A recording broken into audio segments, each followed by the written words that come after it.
सो hello everyone, mains level reading comprehension के video number 4 में आप सभी का स्वागत है। डिले के लिए सॉरी, क्योंकि इधर से मेरा जो है थोड़ा तबीयत ठीक नहीं था, जिसके कारण वीडियो रिकॉर्ड नहीं हो पाई।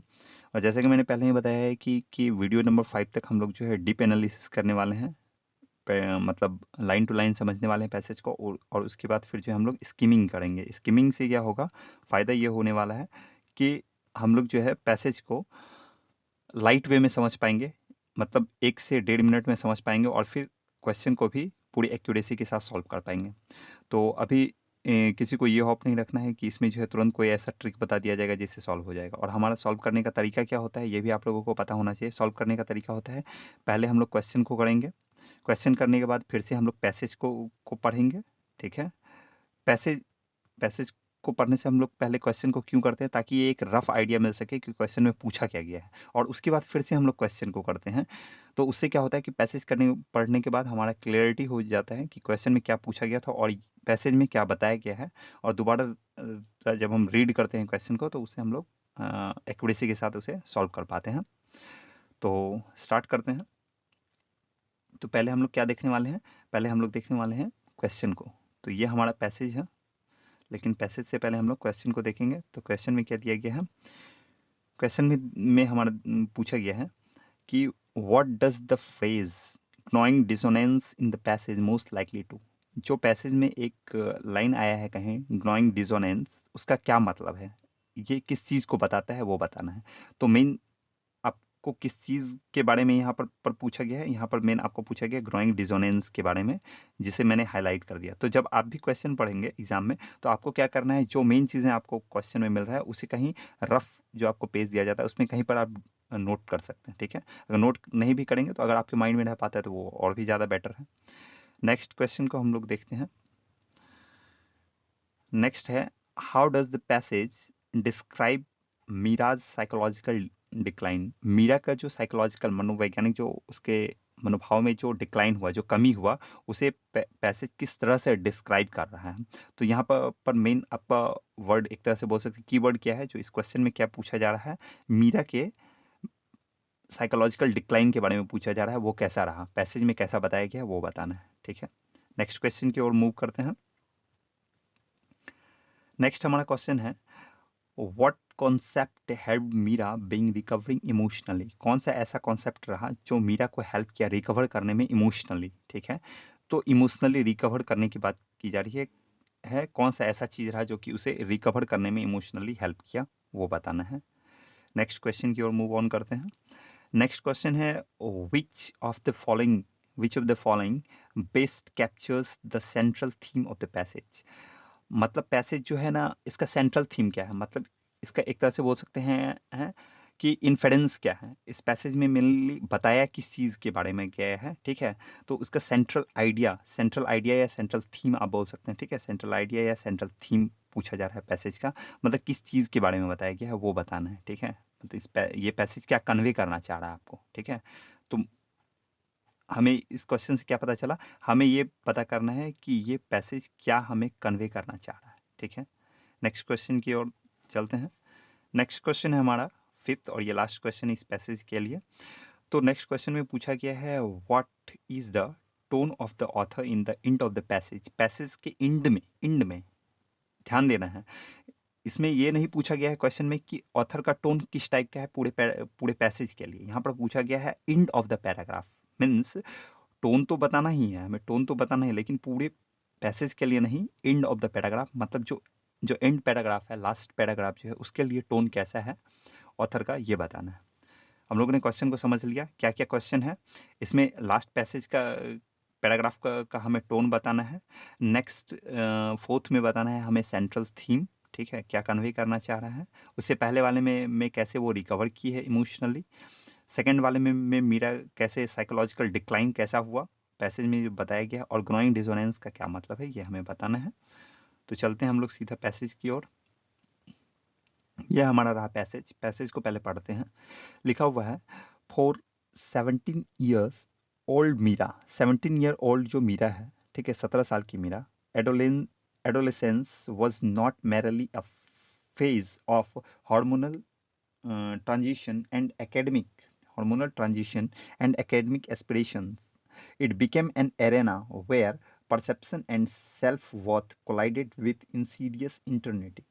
बताया गया है कि जो 17 ईयर्स की जो मीरा है, उसके लिए क्या है, जो एडोलेसेंस है, मतलब जो किशोरावस्था है, जो टीनेज का जो एज है, वो ना केवल मैरिली मीन्स क्या होता है, ना केवल, ठीक है। तो तो ये एज जो है ना केवल उसके लिए एक हार्मोनल ट्रांजिशन का एज था, बल्कि उसके एकेडमिक, मतलब जो शैक्षिक है, पढ़ाई लिखाई से संबंधित है, उसके एस्पिरेशन का, जैसे हम लोगों के एस्पिरेशन होता है ना कुछ बनने का, बड़ा होकर, वो एज भी था। और ये एज जो था, इट बिकेम एन एरेना, ये एक ऐसा एज बना जहाँ के कि उसका परसेप्शन, उसकी अवधारणा जो है किसी चीज़ को लेके, और सेल्फ वर्थ जो है, खुद का जो कीमत होता है लोगों के खुद के नज़र में, ये कोलाइड कर गया, मतलब टकरा गया आपस में विथ इंसीडियस इंटरनेट।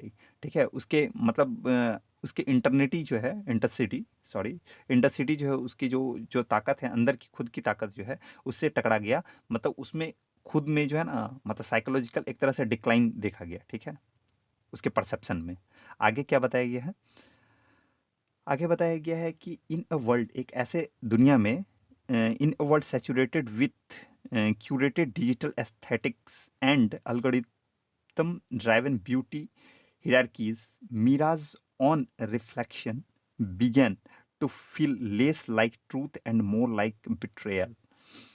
एक ऐसे दुनिया में, एक ऐसे वर्ल्ड में जहाँ जो कि भरा हुआ है, सैचुरेटेड मीन्स फिल्ड होना किसी चीज़ का, ठीक है, जो कि भरा हुआ है एक ऐसे क्यूरेटेड, मतलब सजे धड़े धजे एस्थेटिक से, जैसे अभी हम लोग एआई का यूज़ करके कि किसी को किसी भी वे में बना सकते हैं ना, किसी के इमेज वगैरह को। तो एक ऐसा डिजिटल एज जिसमें कि दुनिया जो है भरा हुआ है एस्थेटिक्स से, मतलब सुंदरता से, ठीक है, उसमें, और अल्गोरिथमिक ड्राइवन ब्यूटी उसमें दिया हुआ है, ठीक है। अल्गोरिथमिक मतलब जो किसी एक सिस्टमैटिक वे में जो ड्राइवन ब्यूटी होता है, ठीक है, जिसे बनाया गया होता है, वैसे वैसे ऑर्डर से भरा हुआ है, हिरार्की मतलब किसी चीज़ का ऑर्डर, क्रम, ठीक है, सीक्वेंस।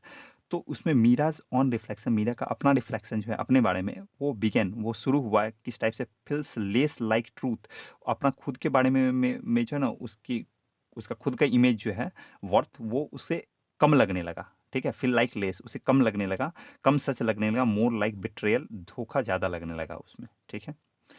नेक्स्ट आगे बताया गया है, every scroll through her social media feed deepened gnawing dissonance हमने पढ़ा था अभी क्वेश्चन में, between her authentic self and impossible silhouettes idolized online.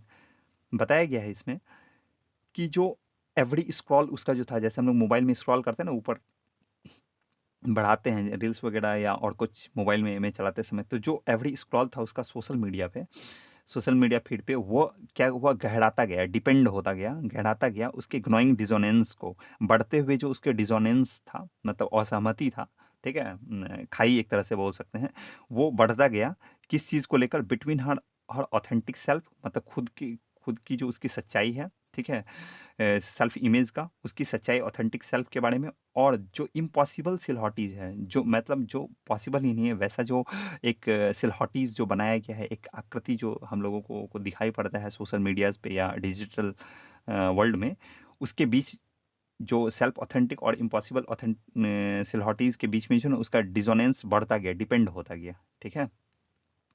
आगे बताया गया है कि this was not mayor teenage insecurity. It manifested as a systematic devolution of her physical self। क्या बताया गया है? बताया गया है ये ना केवल, दिस वॉज नॉट मेयर मतलब केवल, ये ना केवल उसके टीनेज, मतलब किशोरावस्था में होने वाला, ठीक है, टीनेज एज में होने वाला एक इनसिक्योरिटी था। इट मैनिफेस्टेड, बल्कि इसने दिखाया, ठीक है, इसने ये मैनिफेस्ट किया, क्लियर किया, as a systematic devolution of her physical self, खुद के फिजिकल सेल्फ में भी जो है ना, उसका एक सिस्टमेटिक, मतलब धीरे धीरे सिक्वेंस में डिवोल्यूशन दिखा गया, मतलब कमी देखा गया, ठीक है। ये सिर्फ ना केवल उसके टीनेज में इनसिक्योरिटी था, ठीक है, और सुरक्षा का ही सिर्फ भाव नहीं था, बल्कि उसके मतलब जो फिजिकल सेल्फ है, उसमें भी एक डिवोल्यूशन देखा गया, एक कमी देखा गया। आगे बताया गया है, ग्रेजुअली, धीरे धीरे, सी एडॉप्टेड, उसने एडॉप्ट कर दिया प्यूनिटिव बिहेवियर्स, उसने वो क्या करने लगी, एडॉप्ट करने लगी प्यूनिटिव बिहेवियर्स को। फूड बिकेम कंडीशनल, फूड जो है become conditional, mirrors become adversaries and compliments transformed into cryptic reminders of inadequacy. क्या बताया गया है इसमें? इसमें बताया गया है कि धीरे-धीरे जो है वह एडॉप्ट करने लगी, ग्रहण करने लगी कैसे प्यूनिटिव बिहेवियर को, मतलब खुद को जो है दंडित करने वाला, ठीक है? ऐसे बिहेवियर को वो एडॉप्ट करने लगी। फूड बिकेम कंडीशनल, फूड जो है कंडीशनल हो गया, मतलब जब मन हुआ तो मतलब खाया, नहीं हुआ तो नहीं खाया, ठीक है? किस कोई एक प्रॉपर टाइम वे नहीं था उसके फूड का।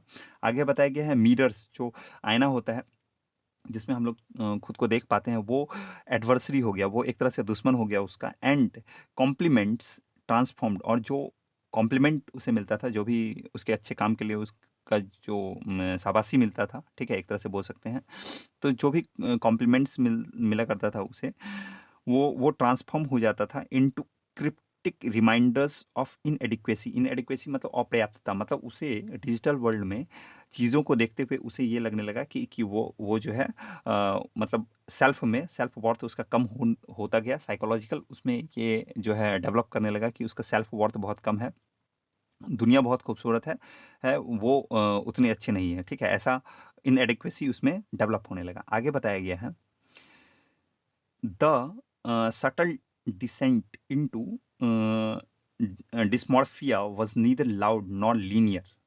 क्या बताया गया है इसमें? इसमें बताया गया है कि जो सटल, मतलब जो सटल डिसेंट था, डिसेंट का मतलब क्या होता है? असहमति, ठीक है? तो जो जो डिसेंट था, या किसी चीज़ में कमी बोल सकते हैं, ठीक है? तो उसके जो कमी जो था किसमें? डिस्मॉर्फिया में। Subtle descent into dysmorphia was neither loud nor linear, मतलब उसका डिस्मॉर्फिया जो था, कहने का ये मतलब इस लाइन में कि उसका डिस्मॉर्फिया था। डिस्मॉर्फिया क्या होता है, पहले इसे समझना होगा। डिस्मॉर्फिया होता है कि किसी पर्सन का खुद के बॉडी के किसी एक पार्ट से जो है ना डिसलाइक करना, किसी एक पार्ट को। जैसे आपको लेट्स से कि आपको अपनी उंगली पसंद नहीं है, ठीक है? तो वो एक डिस्मॉर्फिया है। अपने किसी भी फिजिकल पार्ट को लेकर जो डिसलाइक होता है वो डिस्मॉर्फिया होता है। तो ये तो ये धीरे धीरे बढ़ता हुआ सटल डिसेंट जो था, फिसलन जो था डिस्मॉर्फिया की ओर, वॉज नीदर लाउड, वो ना ही बहुत तेज था और ना ही क्या था, लीनियर था, मतलब एक समान था, ठीक है? आगे बताया गया है academically capable and socially pleasant Meera wore the mask of normalcy with precision। मतलब मीरा जो कि एक ऐसी लड़की थी जो कि एकेडमिकली कैपेबल थी, मतलब पढ़ने में अच्छी थी, सोशली सामाजिक रूप से प्लीजेंट थी, खुश थी। वो जो है खुद में एक मास्क पहन ली, कैसा? नॉर्मलसी की, कि वो साधारण है, विथ प्रिसीजन, बहुत ही आराम से, बहुत ही आसानी से वो ऐसा समझ ली, खुद में मान ली। आगे बताया गया yet beneath the practised smiles, yet beneath the practised smiles was not quite implosion, she began withdrawing emotionally, rationalizing her distress as vanity and trivializing her worth। क्या बताया गया है? बताया गया है कि फिर भी उस बेनिथ, बेनिथ का मतलब होता है किसी चीज के नीचे या किसी चीज के अंदर ही अंदर, ठीक है? बेनिथ द प्रैक्टिस्ड स्माइल, जो उसका प्रैक्टिस्ड स्माइल था, मतलब बनावटी एक जो हंसी था, ठीक है? उसके अंदर जो है वाज ए क्वाइट इम्प्लोजन, उसके अंदर एक टुटाव था, ठीक है? इम्प्लोजन मतलब टुटाव था। सी बिगेन विदड्रॉइंग, वह इमोशन विदड्रॉइंग इमोशनली, वह इमोशनली जो विदड्रॉ करने लगी, ठीक है? उसमें इमोशनल जो भाव होता है लोगों में, ठीक है, वो कम होने लगा। रैशनलाइजिंग हर डिस्ट्रेस, वो रैशनलाइज करने लगी अपने डिस्ट्रेस को एज वैनिटी, उसका जो डिस्ट्रेस जो था, जो दुख था, वो रैशनलाइज उसे करने लगी। रैशनलाइज क्या करते हैं हम लोग जब मैथ में करते हैं, मतलब उसे कम करते हैं, ठीक है? तो रैशनलाइज करने लगे अपने कम दुखों को, कैसे कम करने लगी? एज वैनिटी, अहंकार के रूप में, ठीक है, घमंड के रूप में। एंड ट्रिवलाइजिंग हर वर्थ, और अपने वर्थ को, अपने जो वैल्यू है उसे क्या करने लगी? ट्रिवलाइज करने लगी, मतलब कम करने लगी। The turning point into came not with drama, turning point जो है ना केवल ड्रामा के साथ आया, but the silence but with silence a refusal to eat for days which led to medical intervention. क्या बताया गया है कि एक टर्निंग पॉइंट आया है। कौन सा turning point? Came not with drama, कोई ड्रामा के साथ टर्निंग पॉइंट नहीं आया, बट विथ साइलेंस, बहुत ही साइलेंस के साथ आया।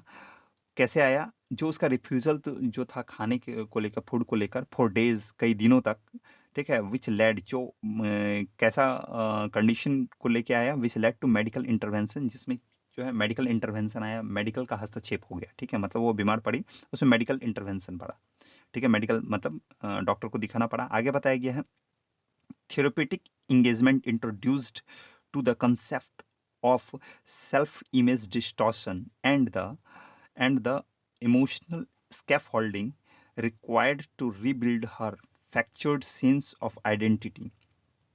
क्या बताया गया है?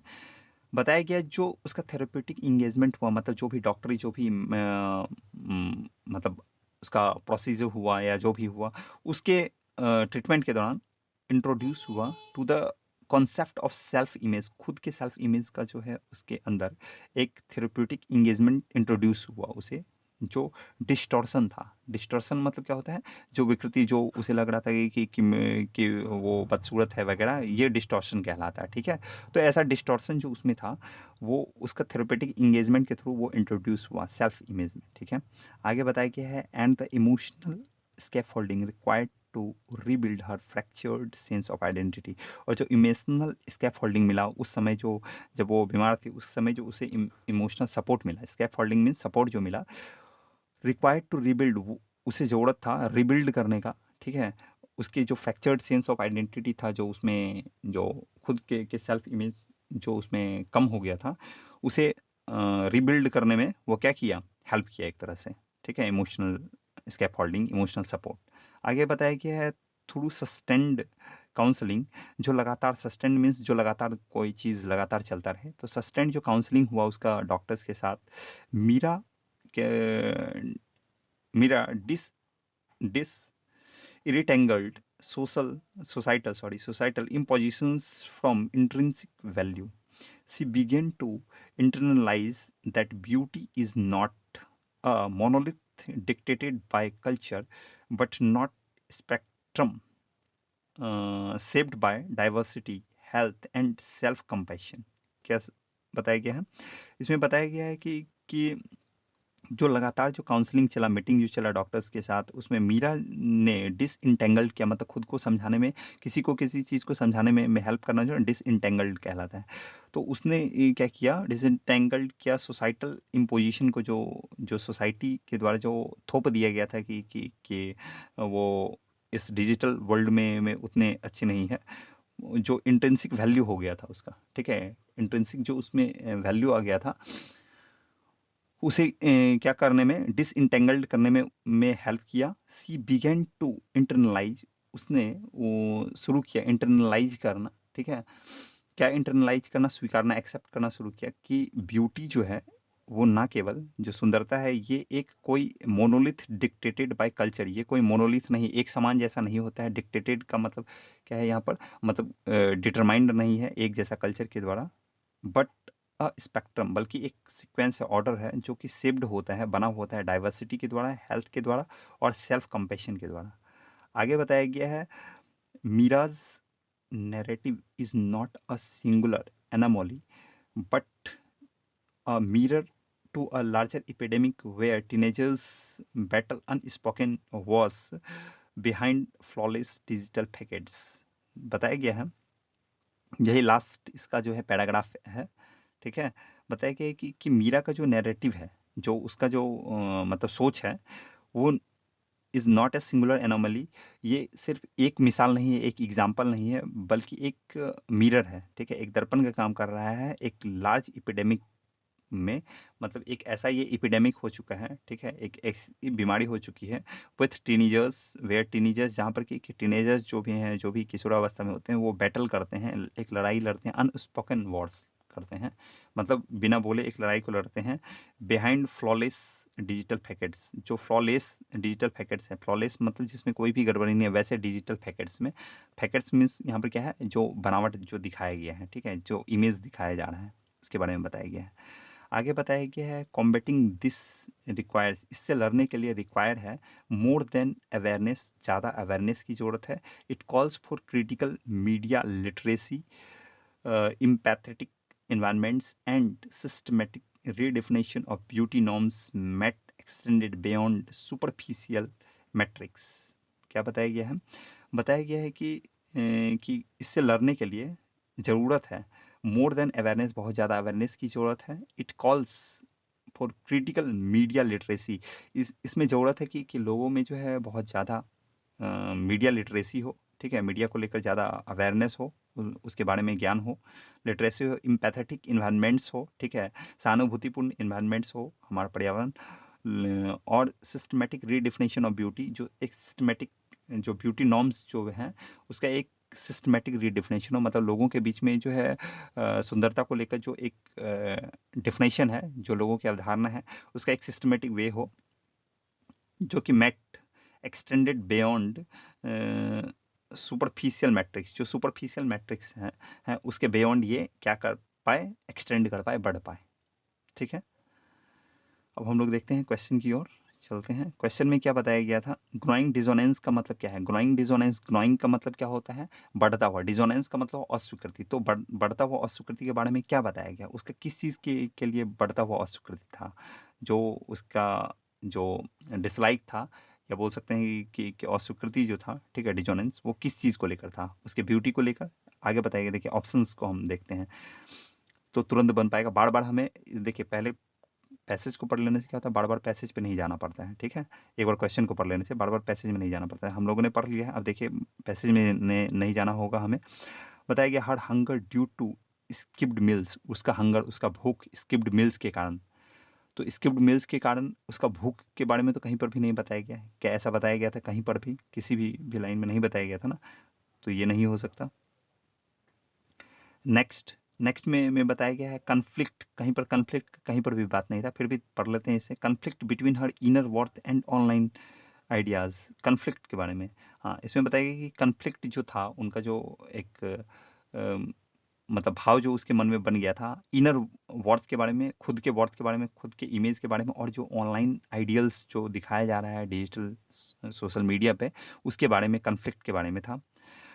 हर डिसएग्रीमेंट, उसका डिसएग्रीमेंट विथ हर टीचर्स, उसके टीचर्स के साथ उसका डिसएग्रीमेंट, ऐसा भी कहीं पर भी नहीं बताया गया था। क्या कहीं पर बताया गया था उसका टीचर्स के साथ डिसएग्रीमेंट? नहीं, ये भी नहीं होगा।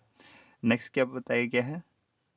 नेक्स्ट है her detachment from academic pressure, academic pressure से, एकेडमिक उसके पढ़ाई में जो भी प्रेशर आ रहा था उससे उसका डिटैचमेंट के बारे में बताया गया था कि कहीं पर नहीं बताया गया था? ये भी नहीं बताया गया था। तो कौन सा बताया गया था? उसमें बताया गया था कि उसका कॉन्फ्लिक्ट बढ़ रहा था। ठीक है, किस चीज़ को लेकर? इनर वर्थ को लेकर, खुद के वर्थ को लेकर, और ऑनलाइन जो भी आइडियाज़ दिखाया गया था उसके बारे में। ये हम लोगों ने देखा पूरे पैसेज में, तो ये इसका सही आंसर होगा। नेक्स्ट देखते हैं। नेक्स्ट क्या बताया गया है? How does the passage describe Meera psychological decline? Meera का जो साइकोलॉजिकल डिक्लाइन हुआ वो उसे पैसेज में किस तरह से बताया गया है? तो कैसे बताया गया है? Abrupt and